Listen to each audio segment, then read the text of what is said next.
welcome to Season 4, Episode 2 of the May Contain Action podcast, your new favorite show discussing movies and the roles they play in our lives. Like I said, this is Episode 2 of the 4th season, which means we've been doing this for a long time. Trevor, I'm not sure why you're laughing. I just saw it. Never mind. I'll tell you in a second. Gosh, ruining every intro. Trevor, ruin intros, May. I'm joined as always by my co-host, the very same aspiring film bro, Trevor, former pitcher, May. It's me. Hello. Still a current. I mean, like, you don't ever stop pitching. No, you do. Okay. I never want to throw a baseball ever again. No, I'm just kidding. I will. I will for probably YouTube at some point, but yeah, for the kids or something. Yeah. As well as our other very special guest, the former NFL fullback and present player of Dungeons and Dragons. None other than Johnny Stanton is joining us, baby. Thanks for having me, guys. Welcome in, Johnny. Fullback is definitely something I don't think I'm probably ever going to do again. You do it today. Like you can always be a fullback, but actively doing fullback or actively pitching, maybe it's something that we're done with. Yeah. Well, it'll be on our name, next to our name forever, but exactly. Don't ask me to do it right now. D&D is for life. Yeah, D&D is for life. For sure. I can't wait to continue getting more into it to where it overtakes everything someday. Oh, that'd be great. I was doing research for the show, Johnny, and are you Johnny Stanton the fourth? That is correct. It's fully, but it's like all of you are Johnny. Yeah, no, in 4 Really? in a row, John Richard Stanton's. And it's and what I learned is that it's some fun thing that I like to talk about on podcasts is when the difference between a junior and the second is that it doesn't have to happen in a row if it's the second. So if it's like 3 generations down the line, if you name it after your great grandfather, it can be the second. I did not know that. If it's directly next, it's junior. But after that, there's no like word for the 3rd in a row, so it just becomes the 3rd and the 4th, and that's when you get into Pope rules, where you can go 100 years down the line, you can become the 16th. Yes, like even like kings and stuff in England and whatnot. Yeah. Well, they had all the Louis, but the Louis weren't all consecutive. They were some other ones interspersed, but they kept going back to Louis, and then he just kept it going. Yeah, that's right. That's crazy, Johnny. And that did everyone go by Johnny? So that's the thing is all of them went by Johnny until a certain point, and I think I've passed that like threshold at this point. So I think I'm just carrying on Johnny. I'm not John. I'm John to like a handful of people, but I'm going to be continuing to be Johnny until the day I die. So if we do end up having the 5th, we got to figure out, okay, what's the 5th going to be want to be called by? So Johnny 5 is there. Who knows? Johnny 5.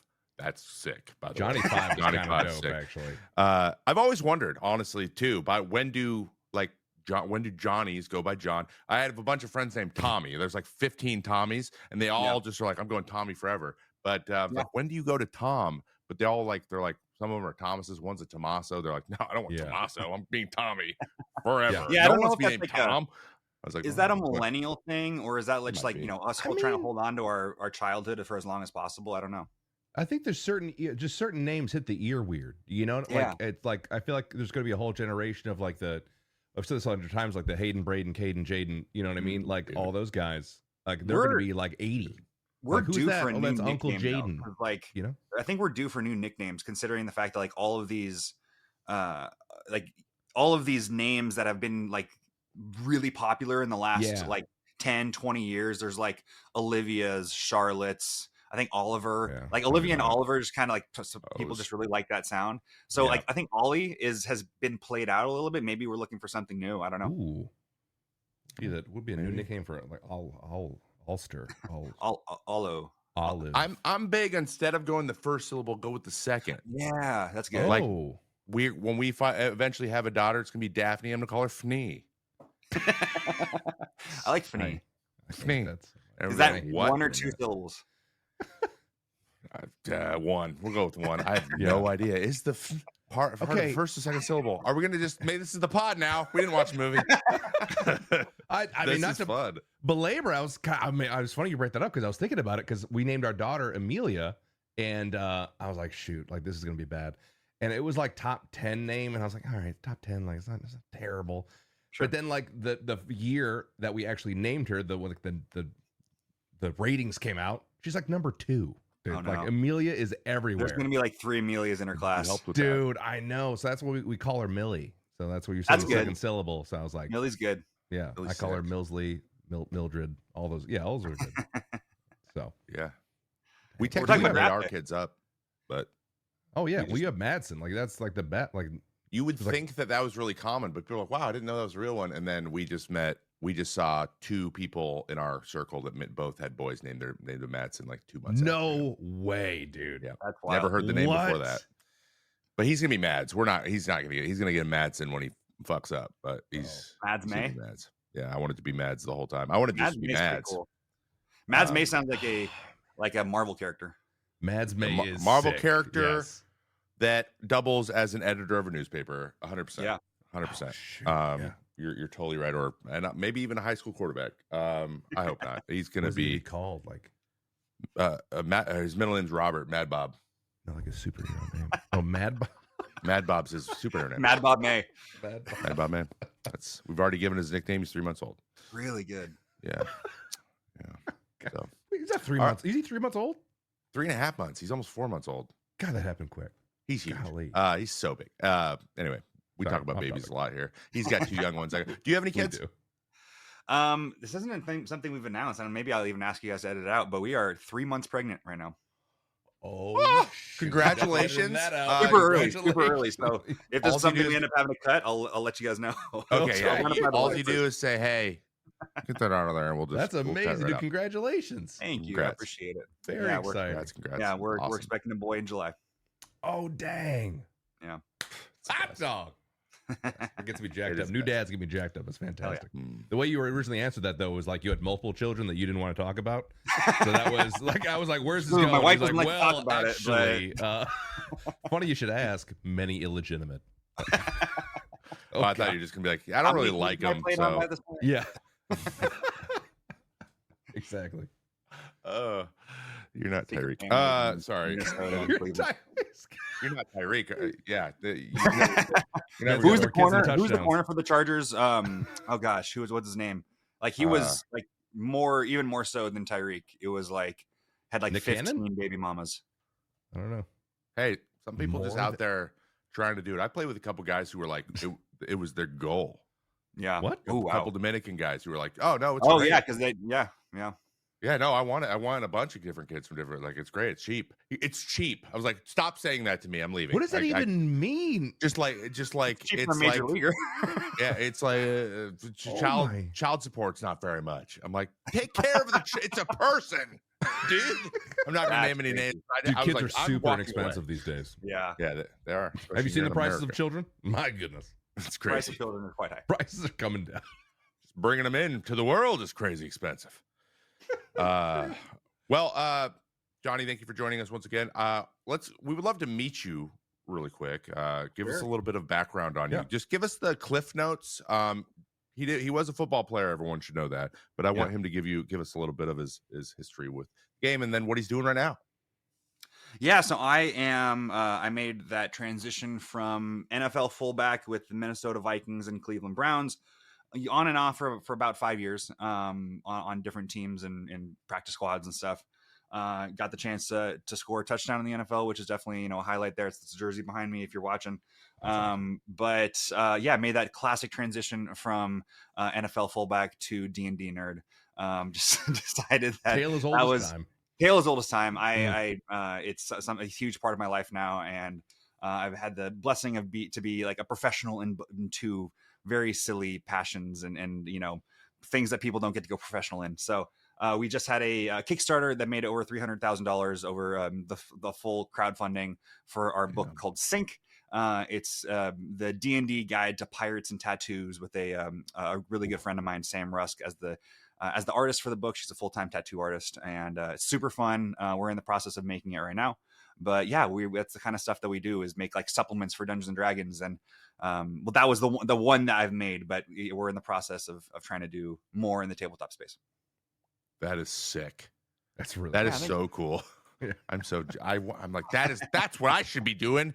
Making Yeah. D&D books. That's how I Oh, yeah. operate. You'll learn in the next hour. And everything else is like, I try to blur the lines and break down. Oh, there's my cat in the corner.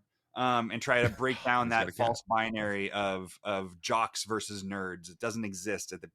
We're all just nerdy people who use our bodies athletically in one way or another. And I talk about that on my podcast called Athletics Check, where we talk to athletes about what they're nerdy about and talk to nerds about what their relationship with sports. So yeah, those are some of the fun things that I do. Oh, Paul, do you know an athlete that's a massive nerd? Have you met one of those before? No, Not once. No. Yeah, we're still looking for a first. I definitely haven't had one tell me his entire backstory lore for the book he's writing. I definitely haven't had that happen. That definitely hasn't happened. 2 hours. Keep Yeah, that a That's secret. cool. We'll have to meet that person. keep that a secret. Keep that a secret. Don't tell people about that. There's a lot more now, by the way. And A lot also, of lore. anyone out there who doesn't think that athletes can be nerds, you say that to Myles Garrett's face.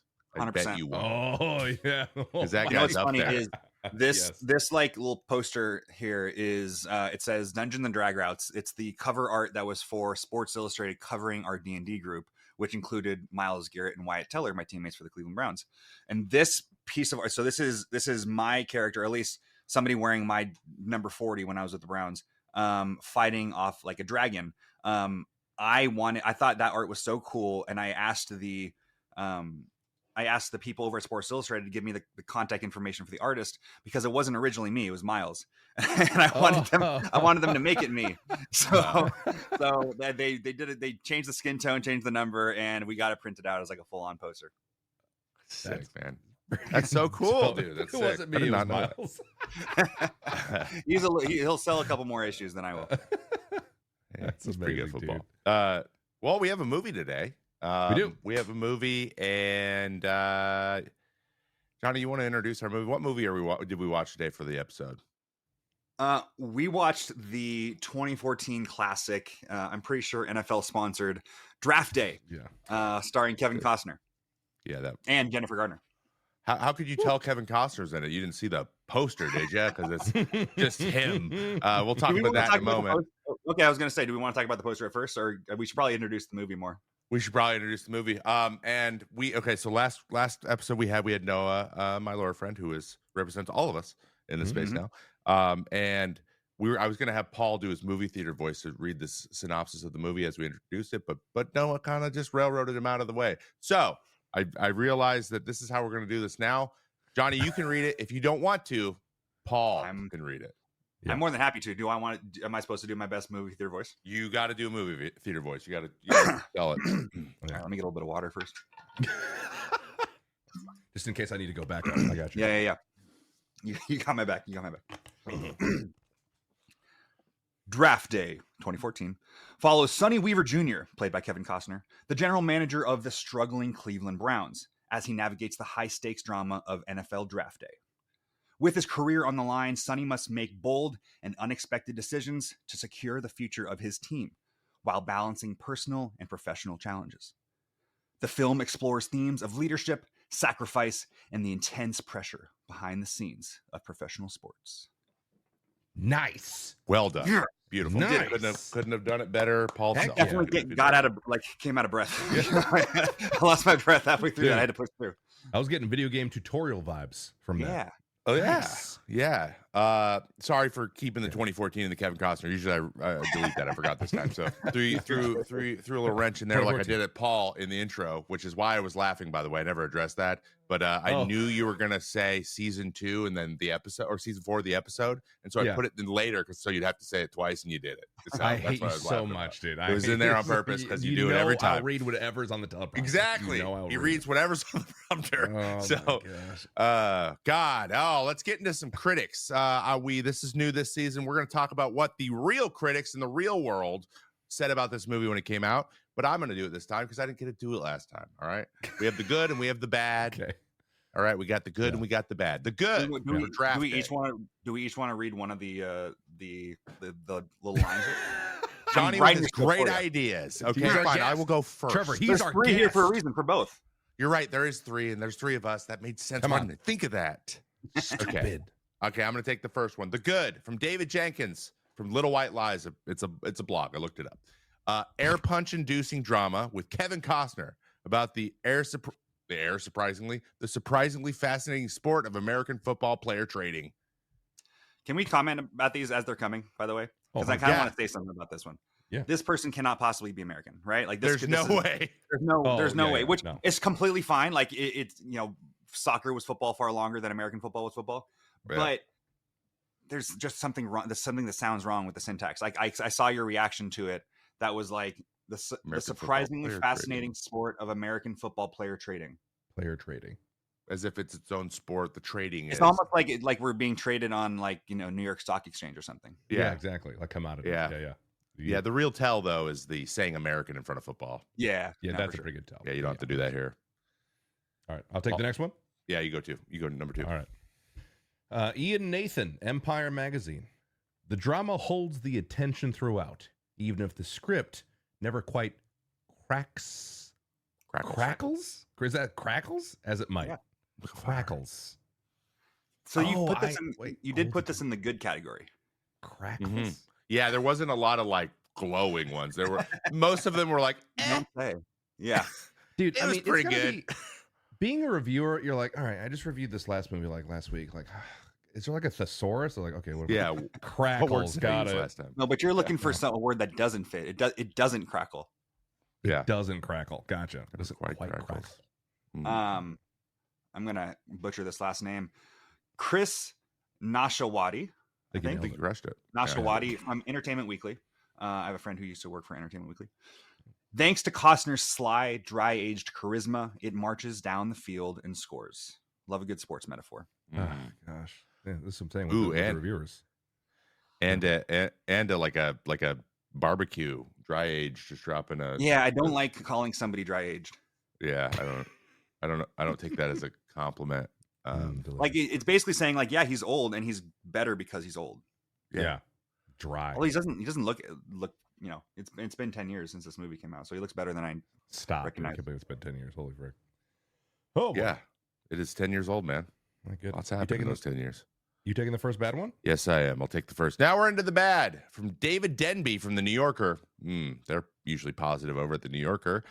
Ivan Reitman's dull-witted movie about the flurries of player trading on NFL draft day might be a commercial for professional football. It's another one that says player trading. I don't like it. Yeah, this guy also might be English. I don't know. But it said professional football. David Denby sounds like a British person's name. Yeah. David Denby. And also, NFL is like an acronym. The period. It is, but you don't put periods there. You don't put periods there. Come on. No. That's stupid. All right, this one's from Wesley Morris, Grantland. It's a sign of Costner's enduring stardom that he can skate through a movie this hyperactive and dull, yet still have you like him. Okay. Did you like his character in this movie? No. His character wasn't very likable. I didn't like him at all. all. A huge douche. Like he wasn't likable at all. I didn't mean for this to become a roast of these critics. But that's kind of why they're here. Yeah. All right. We know better. The podcasters.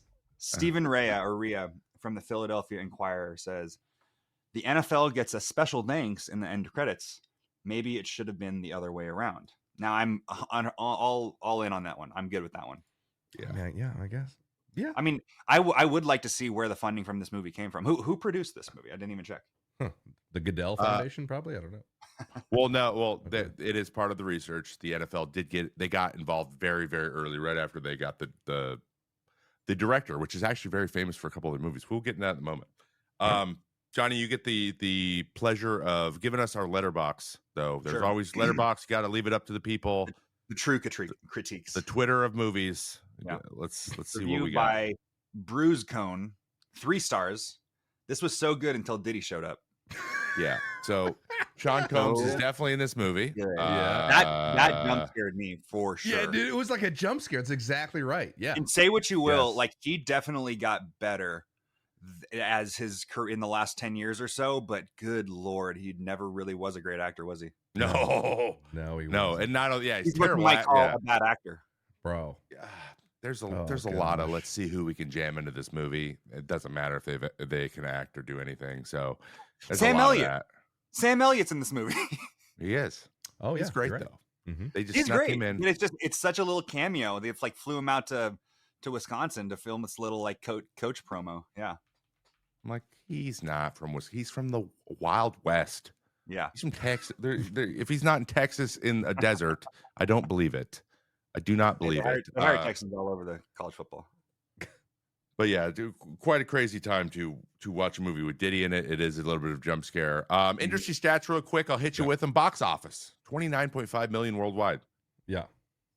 Well, it's a football movie, so it's not going to make any money in anywhere but America. But it did make $4 million. So the budget was 25 million, which is 1/4 of the Emperor's New Groove, which is crazy, absolutely crazy. Because it's the NFL movie, and it costs less.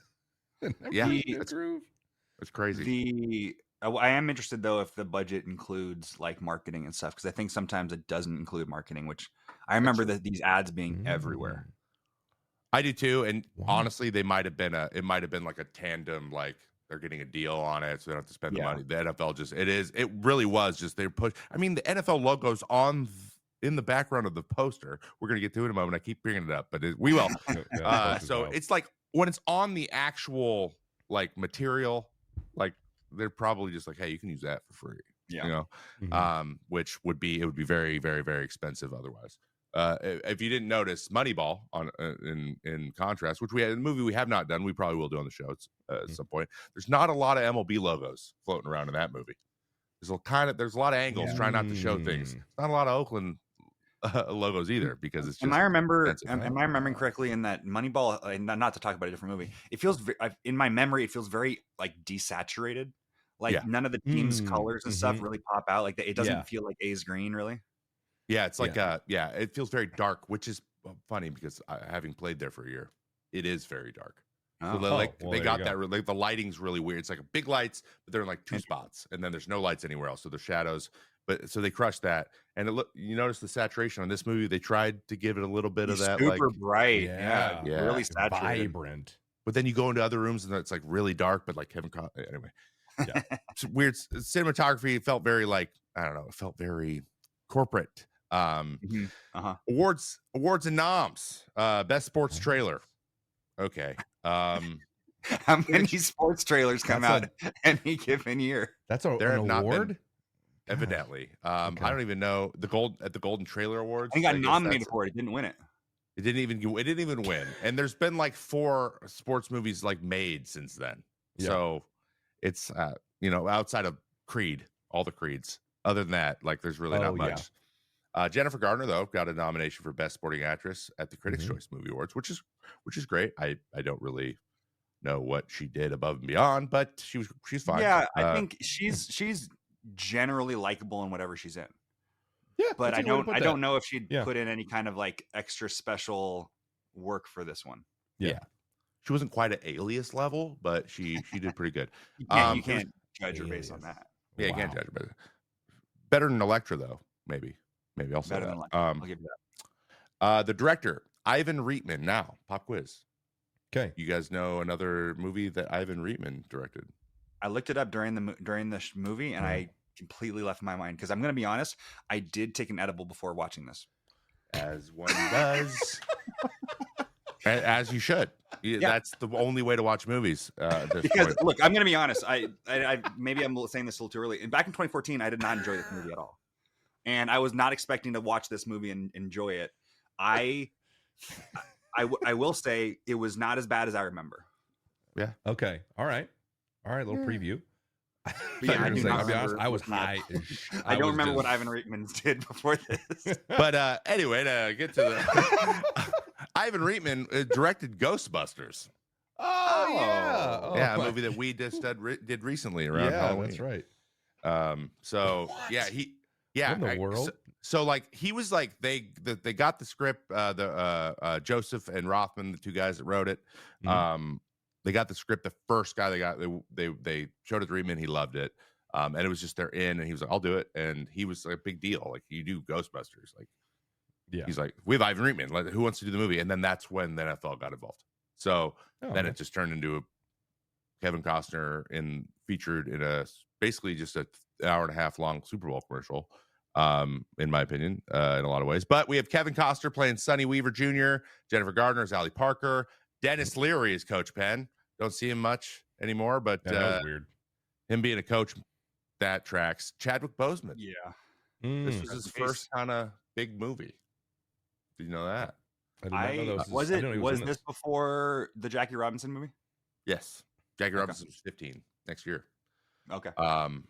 And Frank Langella as Anthony. Oh, yeah, as the owner. Anthony Molina, the owner of the Browns, who is not a real person.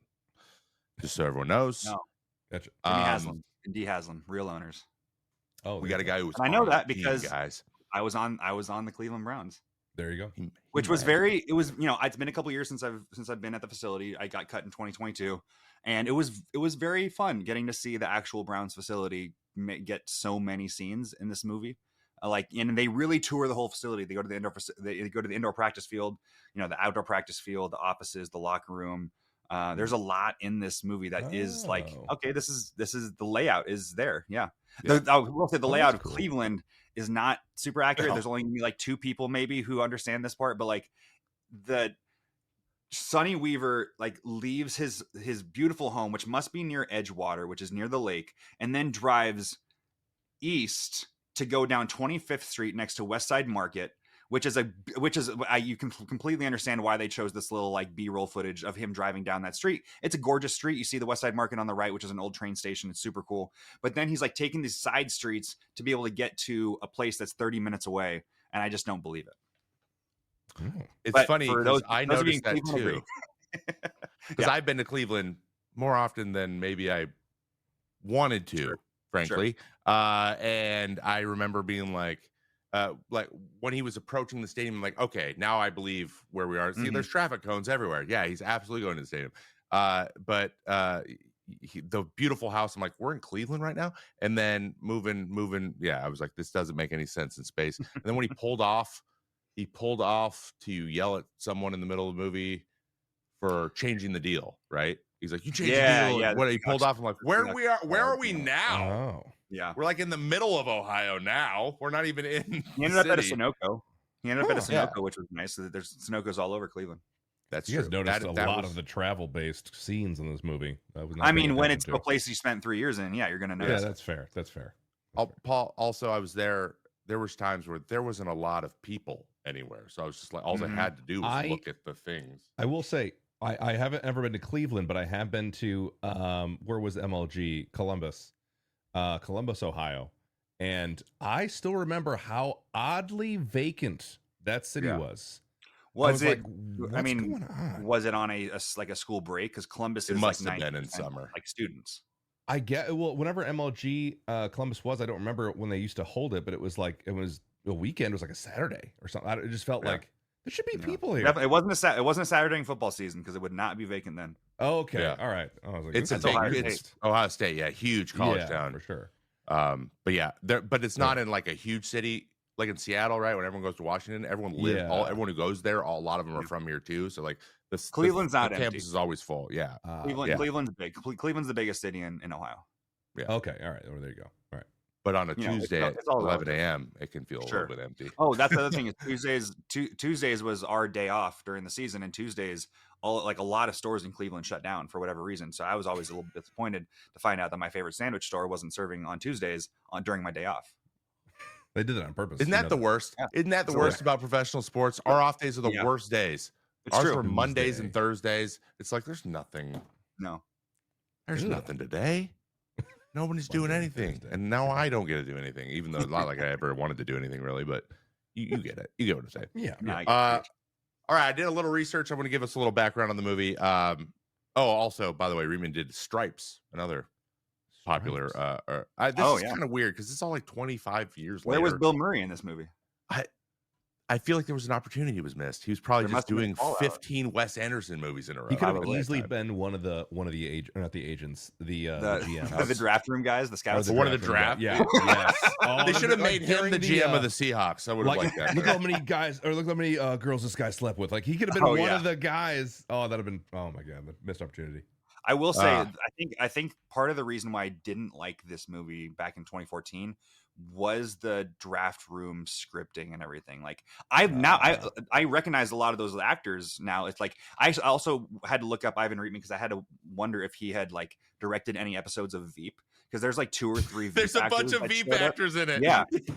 And yeah, but all those guys, I like those actors, but I hate what they give them in the draft room. They sound so like, I don't know, it just sounds so like dumb and forced, and like the writing, especially the reactions to the film, like watching film of Chadwick Boseman's character, like you know, sacking the quarterback Bo Callahan. It's like, oh my gosh, he really got him. It's like, is anybody ever going to react like that? Especially when you've watched it 1,000 times, which they claim they have in the movie.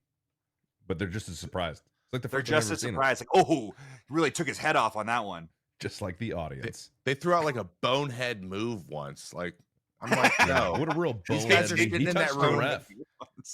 2 of every 3 words you hear is a swear word too. Like, there's no way. Yeah.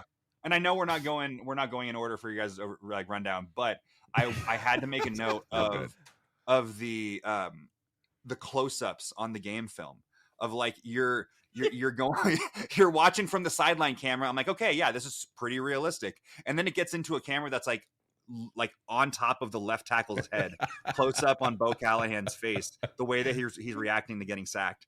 Or like, it's just wild. And then, sorry, I'm just going off on it. It's directly related to the film. I'm just talking about the like watching film in that room is what's his I want to say Vontaze Burfict. That's not his name. What's Chadwick Boseman's character name? Oh, Vontae Mack. Vontae Mack. They call him. He's supposed to be a middle linebacker, right? Like that's what they call him at the very beginning of the movie. Why is he landing up with his hand in the ground on the edge? Yeah, I saw. Yeah. Why is he have so many sacks? I get it if you're a blitz heavy team coming from behind the D line, but he's putting his hand in the ground like he's Myles Garrett. Yeah, like he's DN. Like, and he's always coming around the end. I'm like, middle linebackers are never coming around the end ever. Some crazy shit has to happen. Dude, there's so much. We're definitely gonna get into that. Sorry, the cinematic shot with the, gonna lose it. With like it was like a 1. Sorry, I'm about to hit you with a camera aperture, but it was like a 1.7 aperture where it was all like blurry behind him, like it was a super cinematic shot. I'm like, what? This is supposed to be on TV? That's the dumbest thing I've ever seen. Okay, so background on it is basically that the 2 guys wrote it. They're like, we're interested in the drama of sports. A lot of people who aren't in sports are interested in that. That's kind of what I've now in my career. Now I talk about baseball and tell everyone all the stuff behind the scenes. So people love that shit, but that's kind of where it started. And then they got Reitman to help, and then the NFL came in and was like, "Hey, can we put our logos everywhere, and we'll help you get some very notable actors." It didn't originate from the NFL saying, "Can we make a draft day movie?" Or they didn't go to the NFL first. No, they didn't go first. That's a lot of times it's how it happens to you when you write a movie. You're just trying to get someone with some sort of clout somewhere to be attached to it, and then you shop it. So if you did a baseball movie, you would try to get some. Jason Bay is going to. Like, oh, really? And we'll do it because that's just how professional sports work. They want to know how they're going to make their money, which it seems like they did. One other little interesting fact here: the NFL draft footage used in the movie was filmed actually during the year before his draft, 2013. So all of that is live, and one of our editors who's going to edit this episode is actually in it because he was at the 2013 draft as a kid, and he's a Patriots fan. He was just like in the, you can see him like I think I saw him. Oh, that's cool. I saw him. He reacts to like people as if he's being booed or something. I love that. Yeah. Amazing. He was like in the stairway, and he's like a younger guy. Yeah, that's him. I totally remember that. That's awesome. He's going to be editing that. His name's Joshua. Shout out to Joshua. And then Chadwick Boseman, I guess he did tons of research for this movie to portray to a football player, because it's not something he did a great job. I think he did too. I think he did a great job. I really enjoyed his performance. I also did. And then Kevin Costner's just this is the movies. This is what he did this is him. This is him.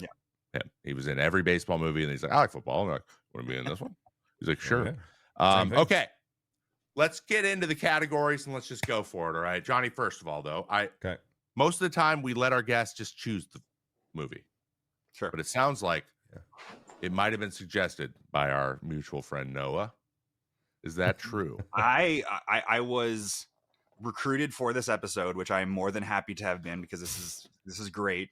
I think you guys probably already had the D&D episode kind of locked up with Diana. Yeah. So I am more than happy to fill in, because look, I'll be honest, even though I didn't like fall in love with this movie but in 2014, I think it felt a little cheesy. At this point, I was already in college football. I knew a little bit more about like how things work, and it felt very fake and forced and stuff, and like the things wouldn't happen as it is. But I'm sure you watching like any given like baseball TV show or movie are going to react a little bit stronger because, oh my god, that dude's form is horrible, or like it doesn't look real, or it's not, this isn't how it actually works. So I think looking back at it with a little bit of like okay, this wasn't necessarily made for me. This was an NFL commercial to try to bring in more people, right? Yeah. So, and then to be honest, the people of Cleveland love this movie. I talked about this on like social media a number of times, and all like the Cleveland Browns fans who follow me are like, I love draft day. I said something like hot take, draft day is not good. And it probably wasn't a hot take whatsoever. But the Cleveland fans are like, that movie rules. It's a movie that shows off the Cleveland Browns. It's like, why wouldn't it be good? I'm like, okay, you can have that perspective. Absolutely.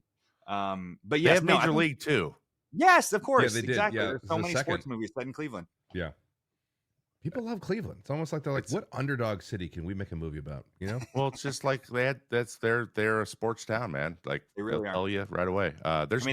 Which you learned very quickly in the movie with the exposition dump from the radio, which I thought was fun. There's sometimes you got to do it, especially if you're trying to get people in. You got to give them a lot of background.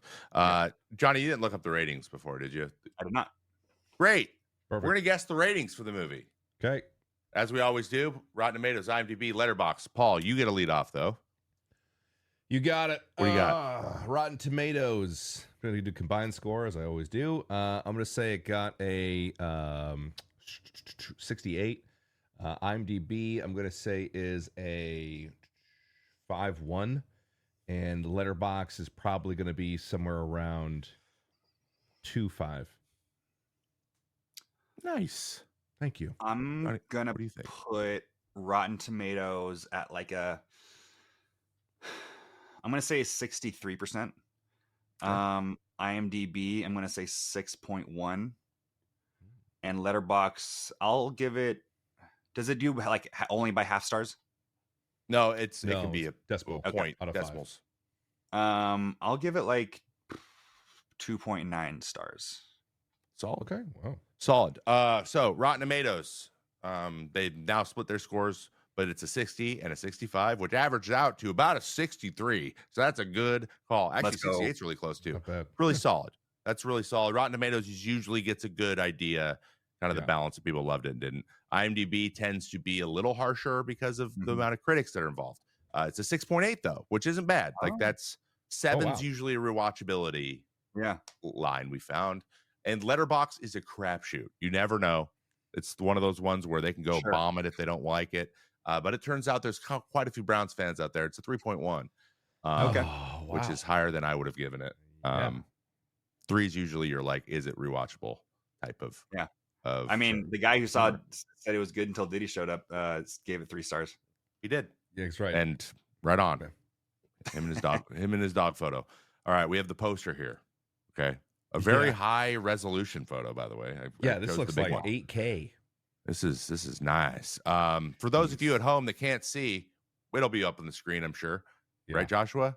Thanks. Rate this poster on a scale from 1 to 10. How do you guys feel about it? What's 10? 10 is the best poster you ever seen.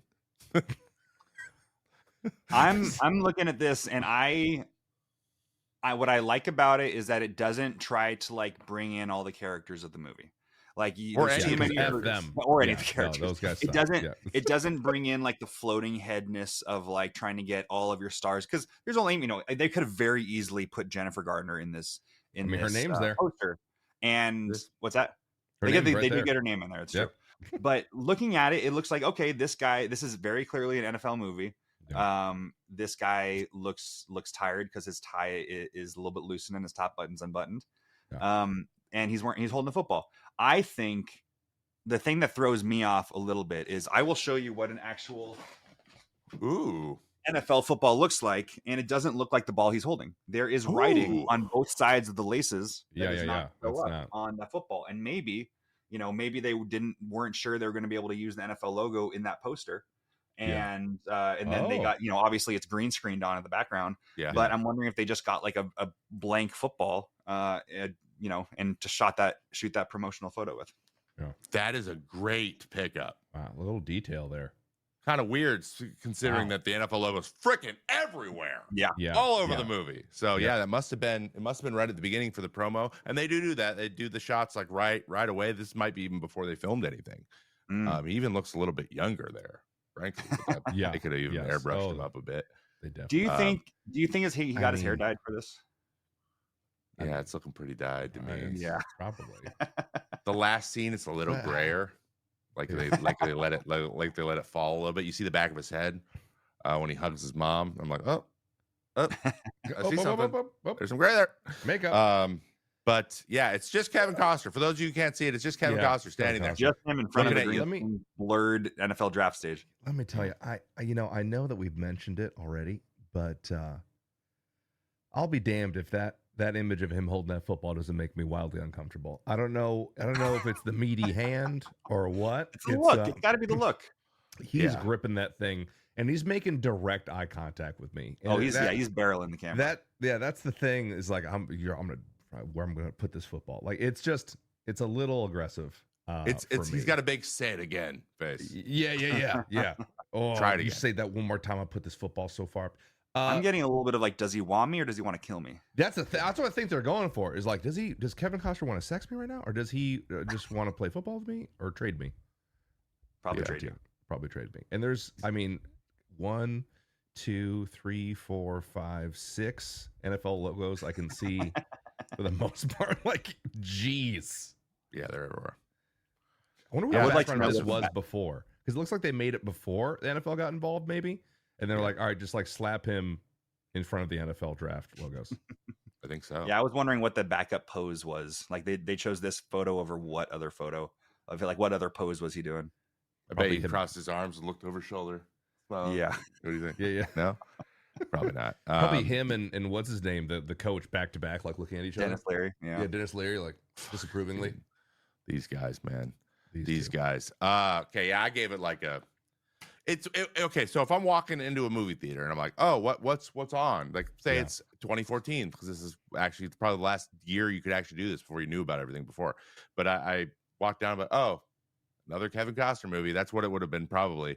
I'm like, I wonder who they're trying to get to sell this movie. The movie star, who's probably not quite a movie star yet anymore. But I thought it was a good choice, at least for the role, and it's really high quality, but it's very saturated as well. Check it out if you haven't looked at it, guys. Yeah. All right, I'll give it a on 7.5, just because I think that it gives you like a exact feeling of what the movie I think provides. Just Kevin Costner staring into your soul. This is kind of what the movie is. So they didn't lie. At least they didn't lie. Yeah. Okay, moving on. Vivian Ward. Pretty Woman's Vivian Ward opening scene. What do we think rated on 1 to Vivian? I don't know if you've seen Pretty Woman recently, but she walks down the street and she's doing it, and it is. She's not doing it. She's. you know what I mean. Walking down the street. Tone. We know what's about. We know what this movie's about. Did this opening scene explain what this movie was about to you guys? How did you feel about it? Remind me what the actual. Paul's losing it. Remind me what the actual opening scene was. Was it him talking to Jennifer Garner? Was it the Seahawks GM like waking up?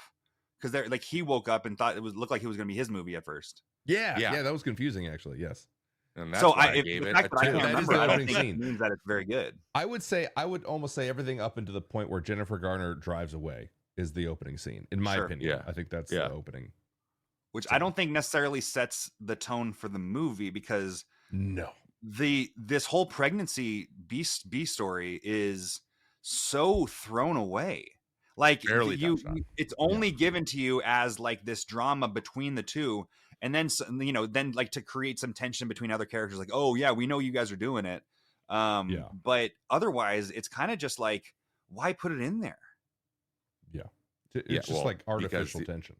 It's artificial tension, and they put it in there because they got to have Jennifer a bunch Garner of trades happening on the draft day isn't interesting enough. It just isn't. So even with how kind of it rolled out, I think that I'll disagree with you. I think that is the best parts of the movie. But I think so too. Yeah, the fact that it like it didn't feel like it was paced correctly to be able to do that. If this movie was like going from the jump and just like, this is chaos the whole day, because I think that the movie tries to give you the idea that this is chaos, but I don't think it succeeds in it, because there's too much like too many scenes of people kind of just like chilling out.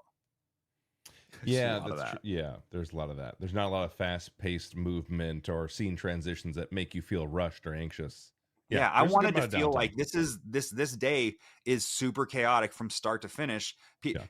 I think give it a little bit of uncut gems, like kind of like this, give it a little bit of that kind of vibe of like, you're on the edge of your seat. Like, are you going to ruin somebody's life doing like, by trading the wrong guy? Yeah. That's a great call. Like, that's it done well. Because on its face, if you just read the log line for uncut gems, you're like, what's this about? Yeah. Why do I care about this? But then you watch it, you have to like put it together that way to make it seem like the stakes are high. I feel like they should have like started this with the end at the beginning type situation where like the clock's ticking down and everyone's freaking out, and then it cuts, and then we get back to 12 the beginning. hours earlier. Yeah. That probably would have built tension a little bit, or we'd known there's tension coming at some point. Yeah. And so it just kind of goes linearly after that with this random thing he's got going with Jennifer Gardner, who what do you guys think about like what do you guys think about the whole it's funny because they do like a bit about it during the recent movie The Fall Guy with Ryan Gosling and Emily Blunt, but the whole bit of like phone conversations happening on the same screen of like seeing both of them split screen. But then there's a bunch of transitions of him like walking across and kind of like the borders shifting to change the cuts and stuff. It wasn't bad, but it was distracting.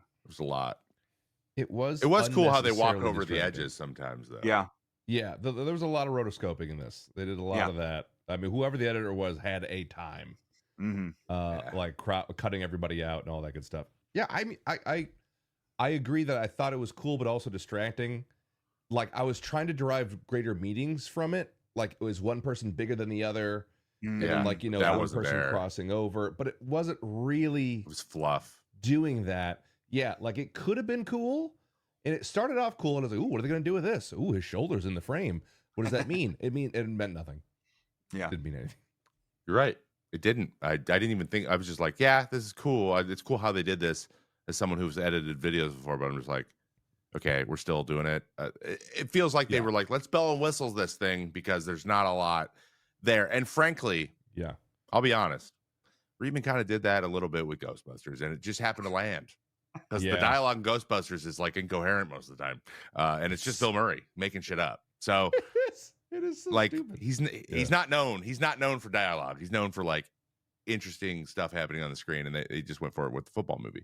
I have a question. So, what was Jennifer Gardner's character's like position with the team? Because they never straight up say it. Like cap manager. That's what they said, but I don't think that's not a role. Assistant like I can think maybe like CFO, maybe assistant GM, but I don't think there's ever been like a female assistant GM, because I feel like that would have been like a storyline. But I don't think there's ever been a female assistant GM in the NFL. I could be completely wrong. She did have a lot of authority, though. I don't. Yeah. It feels like it's a president thing, but like that would be. They say executive, which is why I was thinking maybe CFO. Oh yeah, they did say executive. Maybe. Yeah, you're right. Yeah, maybe just payroll. I don't know. A financial exec. I actually don't even in baseball. I don't even know who those people. She also went to law school, so like what why it's trying to figure that out. The whole movie. I feel what? Yeah, that's a good point. I'm generally like, I didn't even think about this. What is she doing there? Yeah. She loves football. She made that very clear.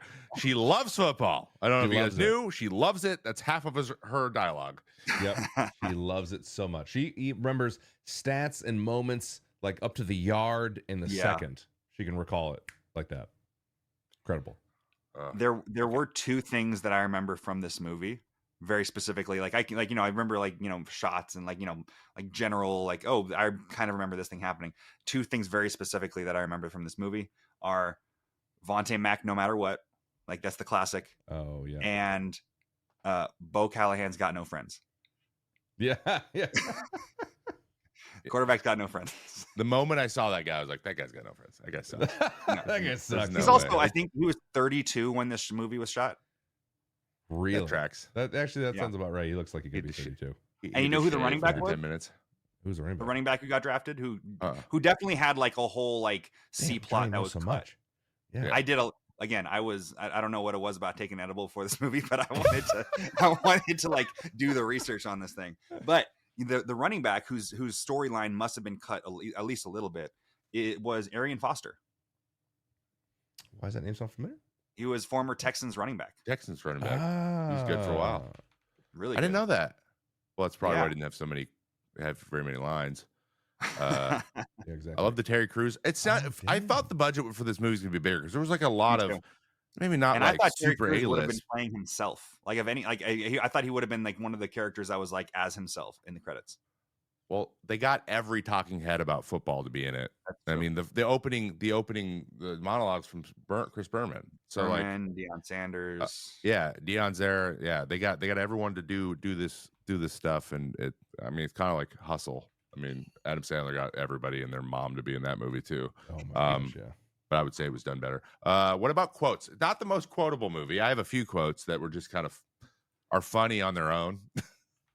Out of context, and that's kind of what I went with. Like, for example, people pay to get wet. Nice one. That's good. I did think that scene was really weird. Yeah, like this would never. It's That 8 was when I was a.m. like, come on. It's 8 a.m. on draft day, really. And you're like, who are we gonna take? No, the owner's taking the GM to the water park to make a point about making a splash. Yeah, that was. Yeah, why did they even meet there? I don't know. Dude, like, okay, so many parts of this water park? movie feels like when you're a kid and you just accept things, but then you look back at it, you're like, wait, why the heck did they even do that? What? Why was that there? Yeah. I didn't even think about that. There's a lot of that. Like they were making this movie. They're like, how are we gonna get this part? And they're like, a water park? They're like, there's water parks. We can do it. Sure. Who cares, guys? It's a football movie. Don't care. And then they just did it. Exactly. And they did it. Another great one is when he's talking to the GM of the Seahawks. He's like, all right, don't panic. He's like, I'm not panicking. I'm like, one big way to show you're not panicking, say I'm not panicking. They're saying I'm not panicking. Yeah, exactly. You know, you just said you are panicking, and that was going to take advantage of you. And then he did. But those are my two good ones. You guys have any quotes that you really enjoyed? I have too many. Ooh. I have two. I just have two. Right. I want to hear your two, and then you can tell me when to cut off. Okay. All right. One of the first ones was actually when he's at that park, and he makes the whole splash analogy, and Kevin Costner's character is like, so just to be clear, you're threatening to fire me, right? I don't know why. I just appreciated that. Like, that's what you're doing. And then he has one at the very end of the movie, quoting Sonny Weaver. He says, "Come on, Tom, say it with me, you pancake eating motherfucker." It was it got the PG-13 rating of getting one F-bomb in there, and I thought they nailed it. Yeah, it was really good. It was they good. Sorry nailed that F-bomb. Also, it was so sudden too. I didn't see it coming. It was sudden. I'm like, man, you really don't want this to work out, don't you? Because he can just be like, fuck you, bro, and just exactly. He's like, damn, I shouldn't have said the pancake thing. And I don't know if so I was watching this on Amazon Prime Video, and they had the whole X-ray thing. I was like, here's some trivia. Here's who's on screen. Oh, and cool. one of the trivia things said this movie originally was rated R. And after Lionsgate appealed the rating, and they lowered it to PG-13 after edits. So there must have been way more F-bombs in this movie before it got edited down. Oh yeah, freaking O'Leary. Yeah, I'm sure there was a lot. Dennis Leary in it. Dennis Leary's in it. Like, it was probably no, but I also think nonstop. What are you thinking? Trying to make an NFL movie that was rated R, and obviously they appealed it, but I think even making it a PG-13 movie is limiting your audience, because even if it's a movie about like the behind the scenes of football and like the front office and stuff, I still think any 6-year-old is like who's obsessed with the NFL is going to want to see the movie with the NFL logo on the poster. Yeah. So I think that's probably hurt them budget, like with the box office. That's a good point. Like, yeah, who are you marketing this to? It does seem that they tried to play both. Yeah, it didn't seem like it landed. It didn't land very well in a lot of different ways, but that is a great point. All right, we need to see your list. Some of my quotes. Oh God, so I took a lot of notes during this. Dude, wonderful. This is awesome. You're taking more notes than one of us. Okay. Okay, so I'm just gonna go through my pages here. Eating my pancakes, thinking about moving the number 1 pick, I think just got me at the beginning of like, you had these conversations. I know it's a movie and it has to happen within like the time span of like this draft day, but it really bugged me. It's like all of these draft analysis, even if you don't think the guy's going to be dropping to you, you're doing all this draft analysis. You're having all these conversations with other GMs. You know who maybe wants to move out of their pick. You know who, like, what players are up for grabs. So that kind of bugged me, but that was a very small one. There was, oh gosh, I need to get to some in the next pages. Just cut this out. You're good. One that bugged me was how important is winning to you, and then Bo Callahan saying, "Excuse me," as if that question wasn't asked to him like a million times through combine prep. Yeah, it's the most commonly asked question. Yeah.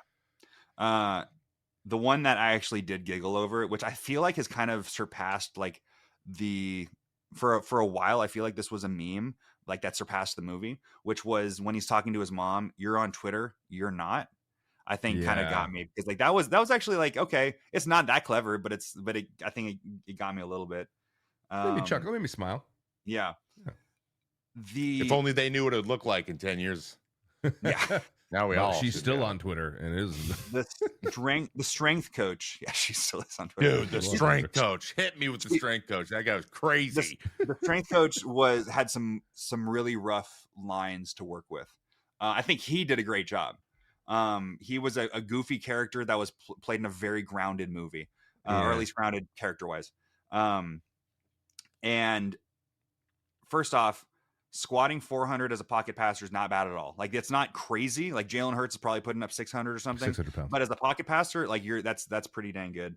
What's absolute insane is a quarterback putting up 250 25 times. Dude, I was like, not is this happening. normal? I remember hearing that, and I was like, yeah. By the way, as someone who threw for a living, they're like, dude, do not bench anything. No. You don't want pecs. If you're pexing the way, you're gonna be like, yeah, and they're acting as if like benching is going to help you throw. Like, there's very little like that benching does to help. Like you were just saying, there's nothing that benching does that helps you throw. Yeah, it only hurts you. And then they immediately say, and he can throw the ball 15 yards farther on average. You're like that. Now kids are going to ask me, should I bench to throw harder? It's your fault, Kevin Costner. So, and I will say, on moving away from the strength coach, the quarterback, Brian Drew, played by Tom Welling, the guy who played Clark Kent and Superman in Smallville. It's so glad to see Clark's getting work. That's exactly. Great. But I think what's fun, a little fun Easter egg, is that Superman the writer wrote him while he was living in Cleveland. Superman originated in Cleveland. Oh. So, and if you've seen the new Superman trailer from the one that just dropped like a month ago or something, that's set in Cleveland, ends up in the Guardians field and everything. That's right.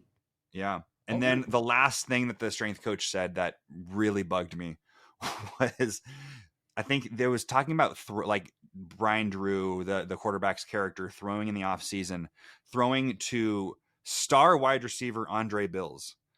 Anybody within the organization, I don't know if he was supposed to be on the team or on some other team or something like that, just working out with them, but calling a guy star wide receiver feels so scripty. Yeah. Like never telling us, you're not showing us, you're telling us. Yeah. You just say a name and we'll assume he's a big deal in that world. We don't need to be told he's the star. Yeah, exactly. Yes. I think that's a good way to put it. I think the piece of jewelry line where Jennifer Gardner is making fun of like the most macho sport, most macho guys like trying to fight over a piece of jewelry, as in like a championship ring. Yeah. I think is kind of lame, but whatever. I also like how Rookie- Dennis Leary's like, get one of these. Oh Like my the way God. he showed What are it. you doing So wearing your annoying. old team Super Bowl Yeah, ring that felt in the other weird. facility? Yeah, That's super weird. People are weird about the Um, rings, man. People are weird yeah. about the rings. Rookie quarterbacks being they're stupid and they're scared. And then there was the one thing that like it wasn't a good quote or anything. There was actually there's one good quote, which was no one can stop a ticking clock, but the great ones make it go really slow. I thought was pretty cool. That is a pretty cool line. I like that one yeah. actually. Yeah. And then the one that bugged me near the end when they're looking at the Vontae Mack Bo Callahan film was what's missing? A fullback. But Wisconsin runs most of their plays out of an empty backfield. So like, that was kind of a 3-line back and forth. There are two things that bug me. One, wild to assume as a fullback. I like to mention, but wild to assume that the one guy missing off the field is a fullback. It's like there's nobody in the backfield. You would assume it's probably a running back, right? But saying fullback, I think is just a little interesting. And then the fact that Wisconsin would ever run an empty set as their main offense is silly. Like if you know anything about college football, Wisconsin is a ground and pound team with probably 2 running backs on the field, more likely to have 0 than 0. So those were all the stuff that I grabbed. I have so many notes here. That's we have nitpicks too. I'm sure you got plenty there, and we're gonna. And then hey mom, we're gonna have a baby as one of the last lines. Oh god! Oh, that was when awful. he looks the oldest. He looks almost. I'm like, you guys are like 48. I know. Dude, the moment he said it, I was like, this feels creepy now. This suddenly feels, I don't like this. And she's like, great, I'm 80. I hope I make it. She was. I looked up. She's still kicking. She's 92. Damn. Thank God. Yeah. All that rage and hate keeps. She was 82 then. She was 82. Yeah. Oh God. Bro. That's a lot. You're right. There was a lot. But we have moments and we have scenes. So we do scenes, full scenes, or you can just do like a little something that happened that you weren't expecting. I have one, and I hope I'm not stealing it because it was just kind of throwaway. But when Garner walks in and she's got when Leary goes in, the coach. God, what's his goddamn name? Whatever. Dennis Leary comes in. He's got the thing, the report on fire, but then the intern in the back goes, fire! Like I thought that was awesome. You see him run across the thing. I thought what was hilarious was when Jennifer Garner comes in with the fire extinguisher, and she sprays it out, and then there's people in the background clapping. I don't know if it was just added in post or what, but it's like, who's clapping for this? That's true. They're like, hey, do something. Like, yay. Can I get you guys something? Yeah, I'll take it. I'm not getting you anything. It just leaves. That was pretty great. That was fantastic. What do you guys got? I didn't hate her. Johnny, you go first? Sure. I think one thing I do remember really liking about this movie was Vontae Mack's phone case. I thought I remember when I was like, I was 20 years old. I thought that brass knuckle phone case was super cool. Yes. Oh man, I had my nitpick in. That's what it was. The scene where you meet Diddy. The whole scene, not great, but with the scene where you meet Diddy and you meet Bo Callahan and you don't know who he is at first, but then he's like showing these 2 shirts of which one he's gonna wear for draft day.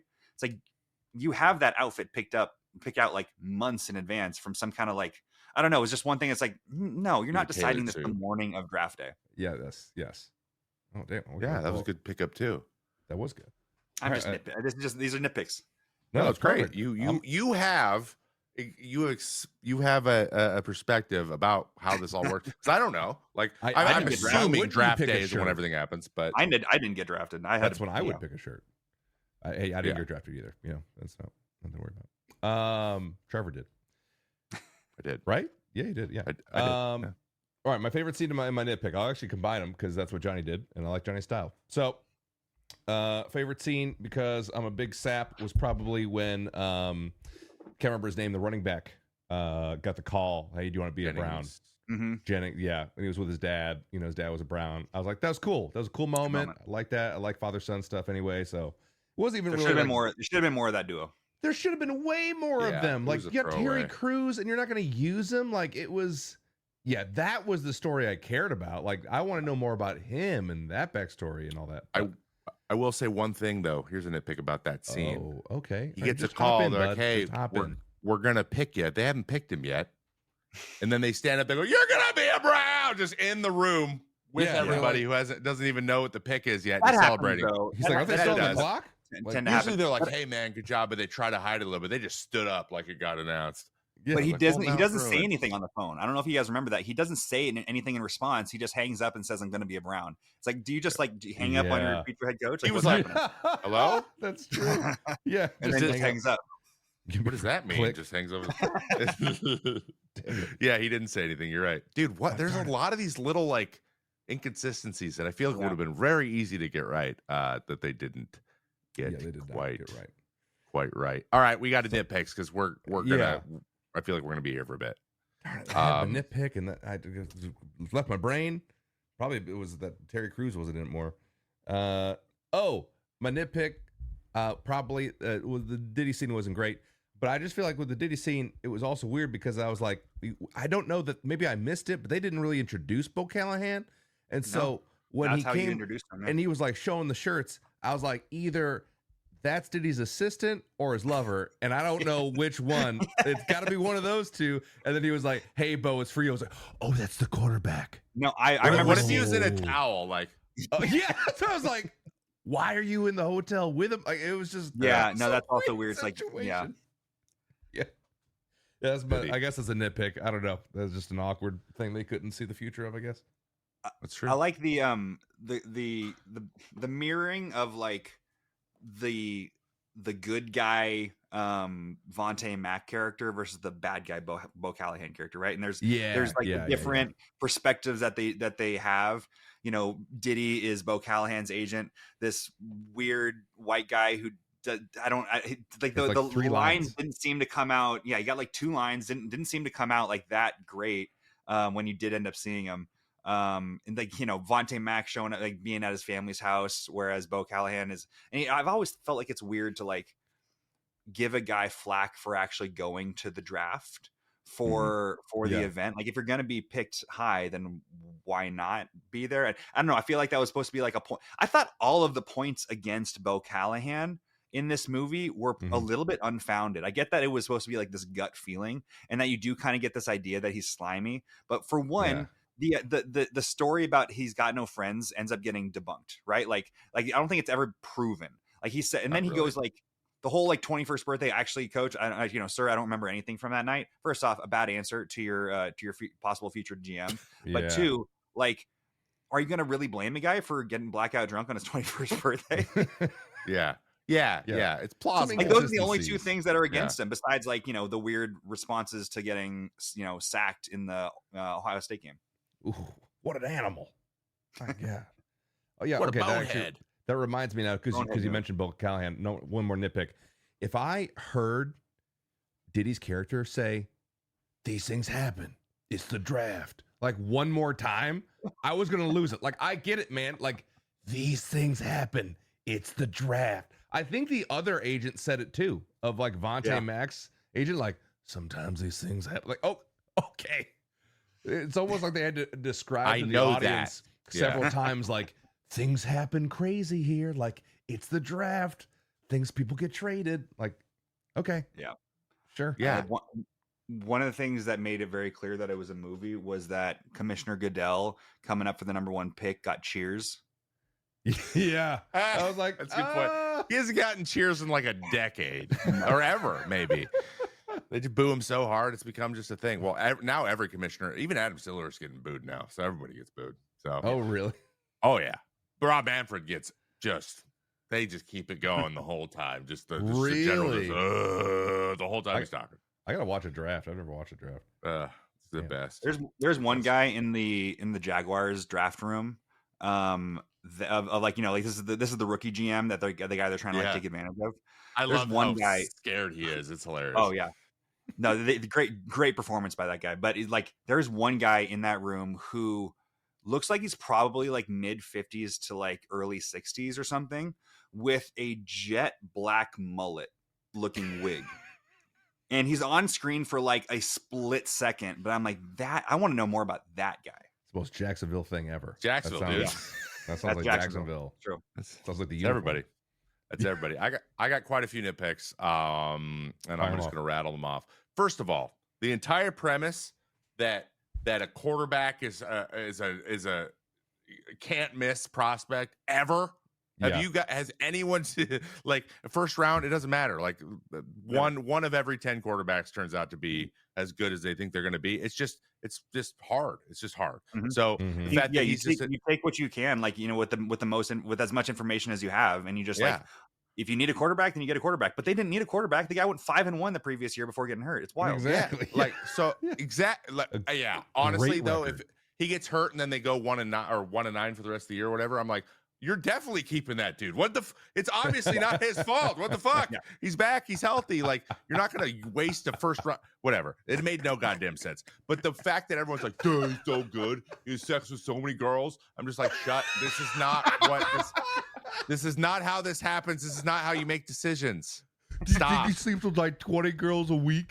Like one for breakfast and then lunch and then dinner. But that was their attempt to do the whole, is his girlfriend pretty from Moneyball, which was done a little bit more of a confidence thing. This one was more like, these are guys already in pro sports too, like drooling over a 20-year-old kid. Like that also was weird. Yeah. No, you go to a pro organization and everyone there is like, all right, show us. Did you see those two guys? Yeah. I forget the actors' names, but the black guy and the white guy from the draft room during the like 5 minutes till midnight at like the post draft party, and they're sitting next to each other with what's assumingly like another coworker on their lap, and then she's kissing the guy's cheek or something like that. It's like, this is just like casual like workplace romance, like drunken romance type thing. Like that just felt like a little bit out of nowhere. This. Yeah, that did not age well either. No. I mean, 2014 guys, I think we kind of knew about it. It wasn't that long ago, guys. Yeah, it wasn't. Also, another nitpick real quick. This whole, like, every time he said, I'm doing my job and you do, like, the whole, you're the coach and I'm the GM, we don't talk. I'm like, no, that makes you a bad fucking GM, dude. You're bad at this. This is why you're gonna get fired because you suck. Like, he's got to listen to the other not people. Likable, like 99% of the movie. Yeah, he's look. Not I understand it's Dennis Leary, and I understand he's just objectively an unlikable person. Yes, but like, you suck. You both suck. I don't care what either one of you do. I'm not invested in you this working out for you. And for him to constantly say like, this is how it works. I'm like, this isn't how. This is the opposite of how good organizations work. I don't know why we're trying to jam this. Fucking Trevor, with all due respect, you can play football. Okay, come on, like that, Johnny. Tell him it's exactly like. If you don't talk to if your GM does not talk to your coach, your team usually ends up not being very good. It's usually how it works. So I'm like, that's.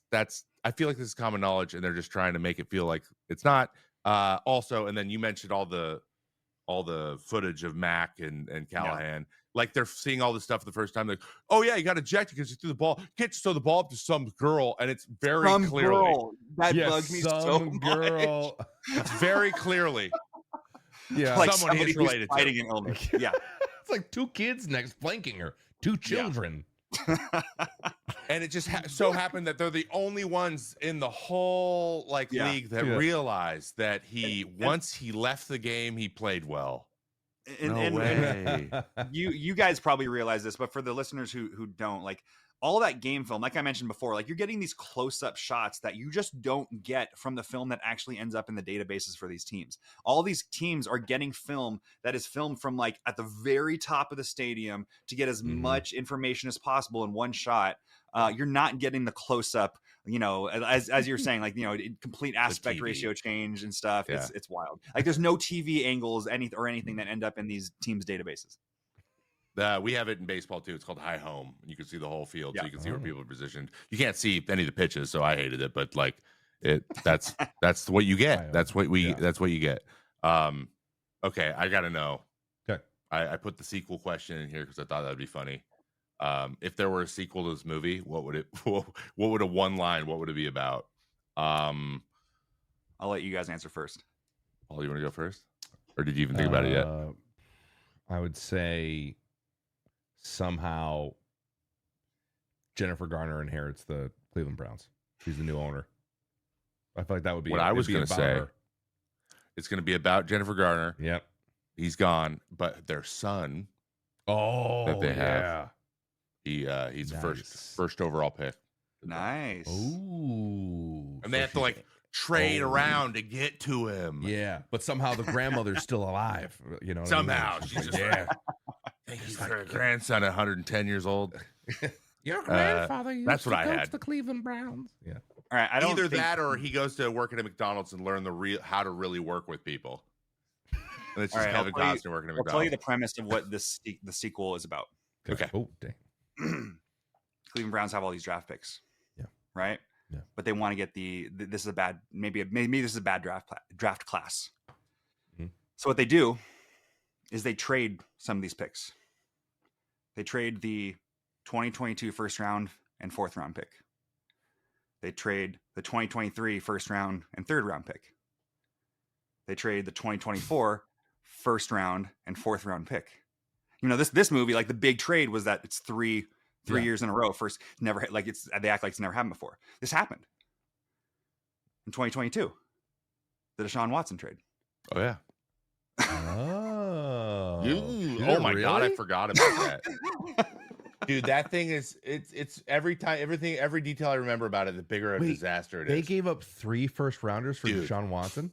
And a fourth and a third and a fourth. I did And not all realize the that's money how much they had. gave up for that. I knew it was a And big I They was- gave them all deal. their money. And I was on the team during this time. Oh my God, I can't imagine, brother. Actually, I can't. I play for I'm the not Mets. going to make any other comment besides that.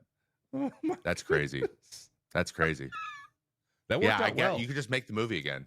But Yeah, be like, and did it work out? I think it's incredibly wild that the whole premise of this is like he's trying to work back from this bad trade that he made. Mhm. And this trade was overshadowed in real life. Yeah. They could even make up a fake trade that was crazier than this one. Yeah. Real life. That's much weirder. that's good. I like that. I watched that. I watched that movie. All right. I had best performances. I honestly don't know why. I just said recast anyone for Diddy. Just get him out of there. Anybody Chadwick else? Boseman, I love his performance, even though like he should have had more scenes. I think Terry Crews and Arian Foster should have had more scenes, even if Arian Foster's maybe not the best actor at the time. Yeah. I want to hear their story. Yeah. 100%. Yeah. I think if I'm going to recast anybody besides Diddy, it would be I don't think he did a bad job by any means. Frank Langella as Anthony Molina, the owner. But you know who I want to see? I want to see somebody who's actually at least like maybe bring a little bit of energy to this. I think that's what the movie was missing, is like whenever Chadwick Boseman is on screen, he brings energy to the screen, right? Yeah, And like Kevin Costner is so understated during this until he gets mad. Jennifer Gardner is kind of one note the whole movie. Mhm. And I think bring a little bit of energy into it. Put Ted Danson as the owner. Dancing. Oh my God. What is he in? We do this to each other every time. Oh, yeah. Remind me. Yeah. Ted Danson. What is he? Cheers and The Good Place. Yeah. That'd be good. Beautiful white head of lettuce. I think he'll bring energy to it. He can be like a charming bad guy super easily. Oh yeah. Yeah. Oh, he can be. I think we were just honestly too many he's people not with that the same interested note. either. Like he's just kind of like aloof. Yeah. Yeah. I think good. they just play it like I needed a little bit different energy from the like kind of understated front office exec kind of vibe that all of the characters seem to be giving, besides the draft room scouts. Yeah, agreed. Yeah. There wasn't. Yeah, and the even any like comic relief was kind of just random. Yeah, like some they of it tried was with the intern, but yeah, it didn't really go over super well. He was everywhere. He was everywhere in the building. When he smashes his laptop, he's like, "Why would you do that?" Like, I was like, "Dude, holy!" My whole life is on here. I was like, "Damn!" You can get the hard drive. Costner in real life probably was like, "I'm sorry, Jesus." He goes, Yeah, "You know how you many just get the hard Excel drive and spreadsheets we'll were on place it, there?" man. What kind of monster does this? And he finds it in the GM's office. Yeah. And he's like, who would do this? Yeah. So maybe the guy who's been having a bad day. Yeah, exactly. Dude. What do you say? I've been stepping on my dick all day. That's I've never heard that one. That was a new one too. That should have been in quotes. That's why they had to get the PG-13 I rating. They needed to have that line in there. What a weird kind of throwaway scene, Toad. Didn't really drive the plot at all. He just apologized and moved on. I don't know. Like, damn. I think they're like, we need the intern one more time. Yeah, we got to get him back in there. Do something funny. Why'd you do that? The whole character arc for Sonny Weaver Jr. is that he's like this. I don't know. He's kind of aloof, kind of like trying to do his job without anybody else involved, which that doesn't change. Like he doesn't do anything. He doesn't involve anybody else in this, but until like maybe he's like, who else do we want to trade for? Let's get the punt returner, right? Like that was kind of the whole like the end of that character arc, and like I'll let you draft the running back, right? So that was like the end of that character arc, but it didn't feel like there was a whole lot of movement there.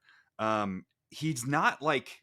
Doesn't seem to become like a better person necessarily through this. He accepts being a dad, sure, but there's no like growth there necessarily. And even still, like if you want to say that he became a better person by drafting the good guy Chadwick Boseman's character Vontae Mack, he decided that at the beginning of the movie. He didn't make any changes. He decided that he was going to draft Vontae Mack at the very beginning, and then like there's all this melodrama that happens. And I don't know. It's just. So I guess you could make the argument that he was the good guy all along. But yeah. Yeah, he really doesn't make any. He doesn't change much at all. Like, for example, in the future, is he going to freak out and throw a bunch of shit in his office? Yes. Is he going to break the intern's laptop? Probably. Yeah, like, probably. I don't think he's not going to do the same exact things he's done. I don't think he's grown really much, and I think that's where it fell flat a little bit. I think you're right. It did, and of course, we're like, it was cool how it kind of came together. That was it had a little bit of a knives out thing going. Yeah, a little mystery. But it really quickly, right at the end too, he went a little bit Wolf of Wall Street, especially with the pancake comment, where he's like, "Well, you convinced the guy to do this." He's like, "Let's go, boys!" Like that's kind of what it turned into. The war room. Yeah. Did anybody else feel like the end credits was going to have a stop? Where are they now? Dude, I was thinking that. I was like, oh, I wonder what happened. This is fake. All things fake. Like they bring up like a player, like I forget what it was, a wide receiver or what, but like an action shot. I'm like, oh, this is going to tell us like what happened to them. I was what like, happened to their careers. What happened to Vontae Max? Did he ever make it to? Like we don't know that Bo Callahan became like a bust. He could have very well become like an all-pro quarterback. Yeah, he could have. Yeah, or he was like, and now he works at 7-Eleven. Like we don't know. We don't. They should have just made it up. Just made it up. Yeah. Like so everyone at the end's like, was this a true story? And then there's like a random in memoriam section. Like one of the players died. That's the intern in memoriam. Oh god. Oh god. Sorry, too dark. What was it, Paul? What was it we watched? We did Friday Night Lights. Yeah. With Booby Miles, and I went Booby Miles, dude. I'm like, where's Booby now? And then I regret it. Okay. So he's in prison. He is in prison. He was. Oh, that was a shock. And he has been for a while. Did anybody else hear the music that was being played over the end credits? I didn't fully realize it. No. I do not know what was up with that music. I forget if I wrote it down or not. But it was some of the. It was called "Born to Rise," and it was unclaimed. There was no artist that was claiming like the title of that song, at least on Amazon Prime. It was one of the worst end credit songs I've ever heard. It was so bad. Go listen to the end credits again. And I had to listen to I wanted to make sure like I got the whole thing experienced because it was like it felt and I'm pretty sure it was probably some sort of like unlicensed song that they were able to get for cheap, and it was wildly bad. They spent all their money on weird cuts and editing rotoscopes. Get some free song. Get Chris Berman in there. On the Booby Miles thing, it kind of reminds me really quick my best performances and who I wouldn't recap. I'd get rid of Diddy, easy one. Second one, best performances. Chadwick Boseman, obviously, but I will say one critique. I didn't love his accent. I was not convinced about the accent. Fair. I was like, look, I love you. You're great. Accent's not selling me. However, heavy. I love my favorite type of acting is unspoken acting, and he freaking crushed it. Like when he was just pondering his future in the car with the nephews in the back, And then when he gets drafted and he just stares at the TV confused, I was like, ripping my heart out. I was like, beautiful. Chef's kiss. He didn't have to say a word. No. It was great. So that's what I was like, you're saying he brought so much energy. I was like, I want more that. Like Kevin Costner is this. Like he's a line through the whole movie. Yeah. He's very energy one around spike, which is when he gets pissed off. Exactly. Like he might raise an eyebrow to show frustration, but like that's it. But man, Chadwick had a way of just like saying everything without saying anything in those moments. It was really cool. Which then then we became aware of Chadwick Boseman very quickly, and it was very apparent how good of an actor he was, and that's why he got the roles he got. Gone too soon, man. I'm still sad all the time thinking about how he's not in he doesn't get to be in anything. We don't get to see him in anything anymore. Yes. That's a great point, by the way, about Costner. Right before we get into our last final rating here, the movies that work well with him, he is surrounded by someone who is like Tim Robbins in Bull Durham, fucking redhead dude and the brother-in-law in Field of Dreams. Like he needs neurotic people around him. Yes, he's a good straight man. He's a great straight man that's trying to keep everyone calm, except for that when he did Waterworld, and then he was supposed to be the crazy guy, and that one didn't work. Yeah. By the way, if you haven't seen that movie in a while, I'll have to watch holy shit. Dennis Hopper's nuts. Anyway, maybe we'll do that for this. All right, final rating. What do you guys got for what are you gonna give it out of 10 on Con Rewatch? I think personally, if you would have asked me back in like 2014 when I watched it, my freshman year of college, I would have told you like a 4. I think now I can give it a solid like 5.5. 5.5. So it definitely improved in my heart. That's what I did too. 5.5, 5.5. You guys both did 5.5. We did. Nice. We did. I feel like I'd never heard. Like I said, I hadn't even heard of this movie. Somehow it went under my radar until we talked. We said we're going to do it for the pod. I want to give it like a 6.5. Just I don't know. I kind of enjoyed it. I enjoyed different aspects of it. I thought certain things were funny and whatever and gripping. But it doesn't hit the 7 rewatch threshold for me. I don't really think I'm going to rewatch it. Yeah. My wife will probably make me because she loves Jennifer Garner more than anyone in the world. So she makes. There's a lot of Jennifer Garner out there. I don't think you need to watch this one. This movie? Yeah, that's what I was going to say. Dude, when I tell her that she was in this, she's like, "What? You didn't watch it with me?" So yeah. 6, I think 5. the point being lower for us, a full point lower is probably just because we have that experience of like that's probably a little bit more knowing of like what happens in front offices, and just as like there's a little bit more of a needing for suspension of disbelief. That's true. Yeah, I have zero experience with that, so I'm like, I'm sure it happens exactly like this. We've like talked extensively with a lot of real life people who are in these positions, and we're like, no, you guys say F word. We're all just F and F. Everybody is all the time. It's just a very like locker roomy. Some people aren't, but like most people are. And baseball's the same way. Like, when we're candid, you can't even understand what we're saying. That's how many swear words we're saying. So, but you can't really put that in a movie either. So, it is what it is. All right. Wow. Well, that was a good one. That was a good episode. Nice beefy long one because we don't do these short. Sorry, that's my fault. Good, dude. Johnny, thank you so much for joining us. Thank you for being so prepared. That was incredible. We should recommend edibles to everyone who watches the movie before we do. We should. You really should. You take an edible, and then you take the notes. Thank you guys so much for having me on. It was a lot of fun. Yeah, of course. Pleasure having you, dude. Yeah, pleasure. We got it. Yeah. If we might need to do a part 2 here. Yeah, you want to take us out? Dude, yeah, absolutely. And I thought we got to do more sports movies because Johnny came with the freaking notes, dude, which was amazing, brother. We did. I'm in. Let's do it. All right, everyone. Thank you so much for watching, listening. There's only 2 ways you could consume the content. Thank you for listening to the Make It in Action podcast. You can find us wherever podcasts are available. Be sure to leave a comment if you can. Rate us 5 stars if you liked it. If you didn't like it, rate us 5 stars anyway. But leave us a real mean review or something. Let us know what you thought. Thank you so much again to our guest, Johnny Stanton. And we look forward to next episode where we are with, we saying it? Say it. Diana of the Rose. And we're watching the Diana D&D movie. Watching D&D. Dungeons and Dragons. The movie is not getting a sequel, even though it's awesome. All right. It better. See ya! I hope it does.